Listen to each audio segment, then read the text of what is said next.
Recently, Bandai Namco changed their logo and said, "Oh, yeah, we're gonna focus more on a global market." Bad news already to start. Well, then, of course, now Capcom allows Facebook to deface and modify Resident Evil 4 for Oculus VR Remake. Son of a bitch! Hey, what is going on, everybody? How are you all doing today? I hope you all are having a wonderful and fantastic day today, and if not, hopefully you all will have a better tomorrow. You know, it's like every single time we look back at something with Resident Evil, it just seems like Resident Evil can't get a break. You have those terrible live action shows like the one that's going to be on Netflix, then the movie that's coming out by Sony, and it's like, oh man, like live action's doing terrible. And then you had, Resident Evil Village, which was good. Resident Evil 8, people liked that. It actually turned out to be a good game. But now, of course, leave it to Capcom to just go ahead and be all like, oh yeah, we're going to allow you, Facebook, to make changes and alterations to probably what is known as the best Resident Evil game of all time, Resident Evil 4. So we're going to look into all of this. Looking at this article here by the Happy Warrior, this is by Pete Pischke. I think that's how you say his name. I apologize if I butchered that. Now, he did a really good article here. He had a whole video kind of like putting together everything that had been changed or censored. He did a really good job on this, which we're going to go into this article, him talking about this. But one thing I wanted to bring up, now while Capcom is approving of these changes, keep in mind, Capcom have also censored Resident Evil on their own. For example, for those who have played Resident Evil 3 Remake, you'll know that Jill Valentine herself, she was censored. You look to the left, and that was her original design in Resident Evil 3, the original. And then, of course, to the right, you see that they changed her. They gave her, pants, which they had changed up her skirt, which, making her less attractive, less, skin to be shown. And then, of course, Vera Dark had a really good tweet calling out Capcom on this one, stating, Jill's Resident Evil 3 pre-order costume is not her original outfit. They changed her skirt to a skirt. I guess the ethics department wins again, which if you remember, a lot of companies like Square Enix, for example, have been trying to get ethics department to tone down the attractiveness of female characters because, sexy woman, bad. Here's what I'll say. Don't mess with fans of their games because you're going to live to regret it, especially if they don't come back and give you the money because, you took fan favorite games, remade them, and then made them more for a woke audience, which, by the way, they're only going to use their money for expired cat food. They don't care about any of this stuff that they complain about, but they want to ruin it for the people who actually do enjoy these titles and these games. I mean, just saying. So what's going on here? Not good. According to my sources and shared RE4 VR game development videos, pictures and documentation, the opposite is true. As shared with the Happy Warrior, we have confirmation that there are indeed many irreverent alterations to both story, content, and dialogue. These include notable changes to dialogue, deletion of some scenes, and achievements. Proactive protection with alterations focus on removing any scenes of dialogue that the gaming news media and social justice crowd may deem misogynistic. Oh, Jesus Christ. Here we go with this shit. Of course they're going to try to label it as such. Like, oh man, this might be seen as estherphobic. We can't have that in the games. Oh no. People like it the way it was. There's nothing about these games that even hold that up. But here's what they tried to say. As stated in the translated Japanese introduction of a leaked cover for a game development video tracking the woke revisions, the developers note that any content that is specifically related to sexual harassment, sarcastic expressions, conversations, and expressions that may be indirectly linked to them have been removed. Also writing that these were not unavoidably removed as part of the translation reporting process, but were done by Arbiter Studio at the request of Oculus VR and with the approval of Capcom. Look, I'll be real with you. If I was Capcom, I would just be like, hey, if you're going to censor RIP, you're going to censor Resident Evil 4, then no deal. I just be like, you can take your money elsewhere, because screw that. Better to keep it the way it was than to butcher it and give people a watered down product that's not as good as the original. Just saying. The compilation video I received features only some of the revisions and the remake. In the video, 5 scenes showcase heavy alterations. In the first 2 scenes, we can see the removal of flirtatious dialogue between Leon, the game's main character, and his radio support, Ingrid. Why? Why? Oh man, flirting with a woman's bad. Well, you know what? If flirting with a woman's bad, then I don't want to be right.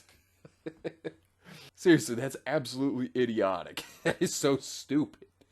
Flirting has never hurt anyone. That's dumb. During the third scene, a male character, Lucira, jokes about the deuteragonist Ashley Graham ballistics, a comment slyly referencing her character's bosom and general appearance. These dialogue exchanges are now sanitized, leaving radio static and oddly stilted dialogue where they used to be. These alterations are likely to annoy veteran RE fans, but the mutilation of the game's ending will perturb them.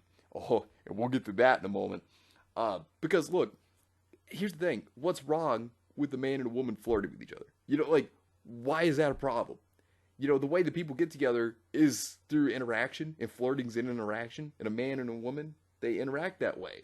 It just happens. That's natural. But now if a man flirts with a woman, oh no, that's sexist, oh dad! Like, are you serious? That is one of the most ridiculous things I've ever heard in my entire life. But hey, you know, if Lewis was the one that was flirting with Leon, then they'd be like, oh man, it's stunning and brave, oh yeah. They would champion it. You know, like, oh man, it's so progressive. And it's not that there's anything wrong with that going on, but why is it a problem if Leon, you know, flirts with Ingrid though?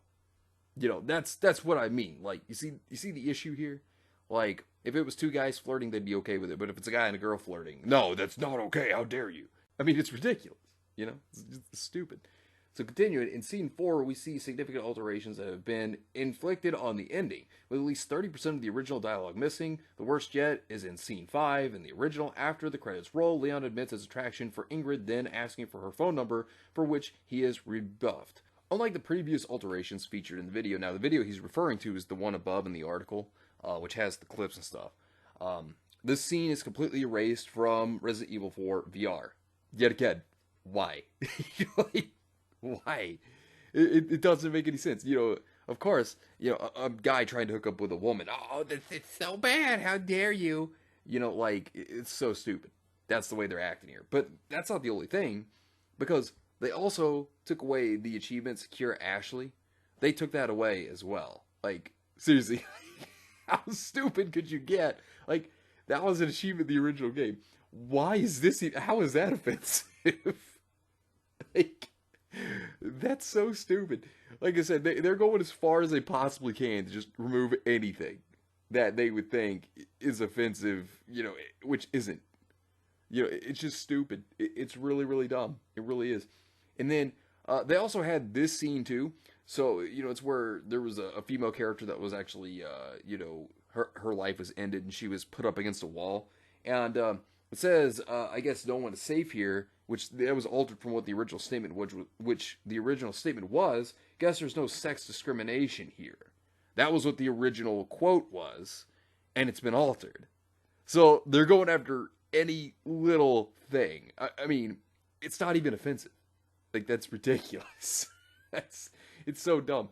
And this is something I wanted to, you know, take a look at here, because this is at the end of the article here. It says, which is a shame, as putting aside the misguided efforts to mutilate a classic so as to proactively protect the company from progressive game journos, in which we see all too often where game journalists, what do? They whine over a game if the game doesn't have their politics in it. And they say it's like the worst thing ever. When, you know, people want to play a game for fun, you know, that's the point of Resident Evil. It's made for fun, you know. And so, of course, they're probably afraid of that, which that could be a possibility to, you know, protect themselves from any backlash from game journalists, when in reality, game journalists are just a bunch of activists. They don't care about video games. That's why they push all the crap that they do. And these changes are absolutely ridiculous. But wait! There's more! And then when you look back at Capcom, I'm just specifically looking at Capcom, you know, while they did approve of this, you know, thing is, there was last year, back in November, Capcom had been hacked, and there was a bunch of leaks that went on, and they talked about basically being more politically correct. Right here's the statement, which was how this article was pointing this out, where they were saying, among the documentation includes a presentation on political correctness in advertising materials and how to avoid drama and controversy. This includes avoiding the use of language that can be deemed as discriminatory or prejudice, and will result in new guidelines for each region's PR and advertising material creators. And then, down here, right at this point, they go on with this: sexuality, LGBTQ, and women were also discussed. One slide features The Last of Us Part 2. Oh, Jesus. And Shadow of the Tomb Raider as being positive examples of LGBTQ characters. Oh, well, so what? Ellie running around, with guns going, I'm a lesbian! Like that. With her being a sociopath, that's okay. Sure. All right. Because that's a positive example. Oh, okay. No, it's not. and such characters should be portrayed as appealing as male characters and promoted in the same way. Capcom do note that certain regions view LGBTQ characters negatively. Meanwhile, Nintendo's Princess Peach and Zelda were used as examples of negative stereotypes of women due to being damsels in distress. What? Like I said before about this part of the article when I talked about it last year. What? Like, how is that bad?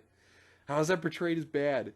That's so dumb. This is in spite of the image used for Zelda being for Breath of the Wild, where the character has a more proactive role. Yeah, that's why I think it's really stupid, because Zelda herself has actually had some good roles in the past. She's a character people love. You look at Bandai Namco recently, where they're pledging themselves to globalism and diversity, where they're saying that their games, they wanted to make them fun for everyone. The games are already fun for everyone. And then now they're changing their logo to look more simplistic. It looks like shit. With these companies doing this isn't going to go over well, and I can tell you that.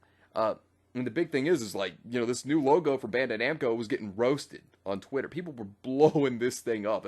It's getting roasted hard. You look at PlayStation. Look at Sony. Look at what they were doing whenever they started to try to make things for a Western audience, and then they started to just ignore Japan. Look at this. Now they're having a decline in Japan. People are not caring for PlayStation 5 in Japan because they're not making games that they care for. Because nobody cares for woke garbage. This is why it's falling apart. They're not even trying to appeal to the Japanese market, despite how they're like, oh yeah, no, we love the Japanese market. No, they don't. Sony has abandoned them.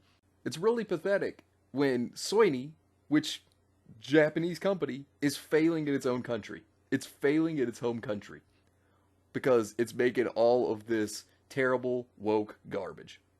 Get what you fucking deserve! So to see Capcom approve, mind you, they did approve of this because they knew that Oculus was going to do this.